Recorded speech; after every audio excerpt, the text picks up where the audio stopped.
On the 3rd of August, 1492, an expedition of 3 ships left the port of Palos, fully equipped to search for a seaway to India. The expedition was led by Cristoforo Columbus, a man destined to go down in history as the discoverer of a continent previously unknown to the Europeans. The most striking fact of his voyage, however, is that Columbus was not actually seeking to discover new lands. He was looking for a sea route to the distant country of India, a land whose fabulous riches had been the subject of many a myth, which had kindled the fire of greed in the eyes of all men, regardless of whether or not they had previously been prone to avarice. It was from India that Columbus was to bring his patrons much gold, silver, spice, and slaves, to repay them hundredfold for the expenses of the voyage. Much was invested into the expedition. Spanish Queen Isabella even had to pawn her diamond crown to cover the cost of the venture. The Spaniards had one major rival, King John II of Portugal, who was well aware of the impracticability of the plan Columbus had made. He knew the Spanish squadron would never reach India, but he was equally sure that the Genoese would discover hitherto unexplored lands in the west, and that these lands would for some time draw the court's attention away from searching for a route to India, which would buy him some time in the race for fabulous riches from overseas. Before turning to the Spanish crown, Columbus had already sought support from the Portuguese and been rejected. The fact was that the Portuguese king had already heard of America's existence, which had been testified to in numerous records of travels and explorations, and of possible new lands in the western region of the Atlantic as early as 1470. Some parts of America's Atlantic coast were marked on maps which a Portuguese navigator had compiled in 1452. After 1452, a large number of royal patents were issued to captains for some unknown islands in the Atlantic, authorizing them to seek out these lands and settle there. The Spanish crown was disturbed by the Portuguese behavior. From 1488 to 1495, Spanish spies in Lisbon were constantly sending reports to their rulers about Portuguese vessels secretly sailing off to the west. It was time to act. On the 12th of August, 1492, a fair wind carried Columbus's squadron out of the harbor, and he set a course for the American coast. On October 11th, he approached one of the isles in the Bahaman archipelago. Cristoforo Columbus raised the Spanish flag and declared the island to be located at the gates of India and the property of their royal majesties Isabella and Ferdinand. The details of the conquest were taken down by the expedition's notary, Rodrigo de Escobedo, in a document that declared the native islanders to be Castilian subjects. Columbus's ships then began to explore the shores of the New World, unaware of the dangers awaiting them at every turn. At Christmas, the flagship Santa Maria was wrecked on a coral reef.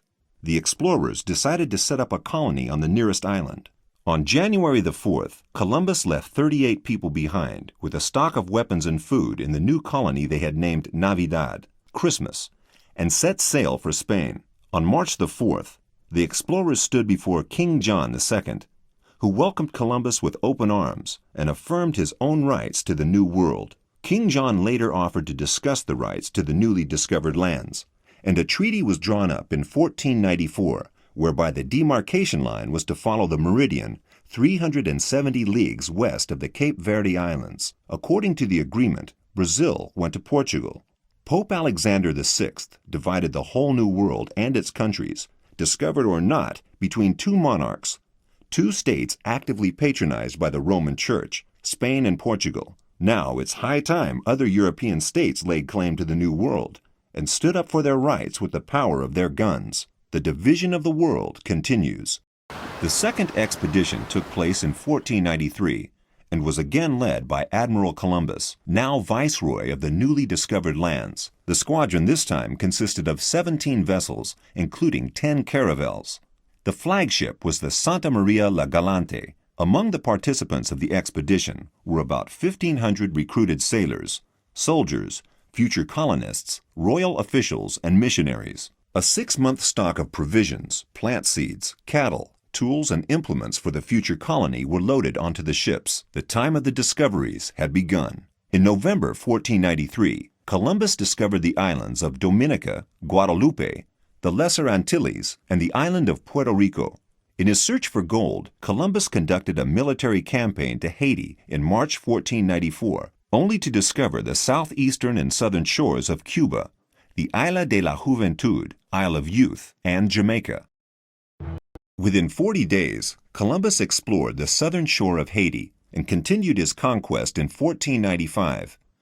But in spring 1496, he sailed back home, bringing his second voyage to an end in Castile on June 11th. Columbus brought news of a new route to Asia. The quickly prospering colonization of new lands proved very costly for the Spanish crown. So Columbus offered to settle islands with convicts, whose terms of punishment were to be reduced by half. Again, Columbus never reached the continent, but succeeded in discovering gold and capturing slaves for the Spanish crown. By 1496, Ferdinand and Isabella had abandoned all hope of earning a fast profit through Columbus's ventures. Nevertheless, the explorer was able to convince the monarchs to agree to a third voyage. 5 ships were provided, carrying 300 men and 30 women who would settle in the colonies, as well as provisions to be delivered to Hispaniola. On the 31st of July, 1498, Columbus discovered the island of Trinidad, entered the Gulf of Paria, and discovered the mouth of the western branch of the Orinoco Delta and the Paria Peninsula. This event marked the beginning of the discovery of South America. Entering the Caribbean, he approached the Araya Peninsula, discovered the island of Margarita on August the 15th, and reached Haiti on August 31st. But a heavy blow was awaiting Columbus at Hispaniola. Due to denunciations and their fear that Columbus might strive to become supreme ruler of the newly discovered lands, the treacherous Spanish rulers sent a ship whose crew was ordered to apprehend Columbus. In 1500, the explorer was sent to Castile in shackles. It took Columbus nearly 2 years to prove his innocence, and eventually his rights were returned. But despite that, another man was sent to head the next expedition. Nicolas de Ovando was declared governor of Hispaniola and set sail for the Caribbean in February 1502, commanding 30 ships with a large group of settlers. Despite all this, in March 1502, Ferdinand and Isabella let Columbus head a new transatlantic expedition. Despite arrest and disgrace, Columbus obtained permission to continue his search for a western way to India. Columbus's flotilla consisted of 4 small caravels. Together with his son Hernando, Columbus left Cadiz on 11th of May, 1502. It took just over a month to reach the island of Martinique, and the Gulf of Honduras came into sight on July 30th. Here, for the first time, they encountered representatives of the ancient Mayan civilization, though without paying them much attention. Between the 1st of August, 1502, and the 1st of May, 1503, Columbus discovered 2,000 kilometers of the shores of the Central Americas up to the Gulf of Uraba. Having found no passageway to the west, he turned north, and on the 25th of June, 1503, became shipwrecked on the Jamaican coast. It was a year later that aid arrived from Santo Domingo. Seriously ill, Columbus returned to Castile on the 7th of November, 1504. In 1506, he died in a small monastery. The history of America and the exploration of its coast played a considerable role in the history of the development of civilization. It opened up unlimited possibilities for the economic growth of the European countries. The new colonies provided large quantities of raw materials and goods. The main trade routes shifted from the Mediterranean and the North Sea to the Atlantic and Pacific Oceans. These explorations became the first steps on the way to forming new states in the New World.